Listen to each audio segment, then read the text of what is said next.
Hello guys and welcome to another tutorial, and today I'm going to show you how to add or to speed up your videos on Adobe After Effects.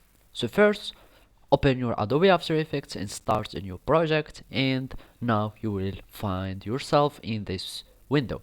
Now I'm going just to create a new composition so we can do the changing on it, or we can just import our file directly. So let's just import our file, which is our video, so we can speed it up and go here, make it here. Now we want let's just make it uh, now like this, and basically we want to add our layer, so we will just edit our layer and add a time, enable time remapping, so we will remap our timing, and here we will find these two keyframes.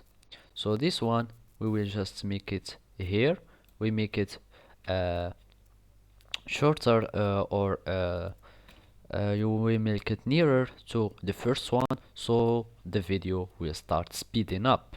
As you can see, the video already is speeding up. If I make it like this, it will speed up more. So basically, as you can see, my timer video now is having or going faster than before. Also, you can do some smoothing animations for it, so we will have it like that, but we don't need this one because we are not having like a slow motion, so we won't blend our frames. So as you can see, when it will finish the video, it will stop because it now we have already the video that has finishes because it is speeded up. So basically when it will finishes, it will just stop and glitches in this moment because the video basically is ended. So this is how you speed up your video. Thank you for watching and goodbye.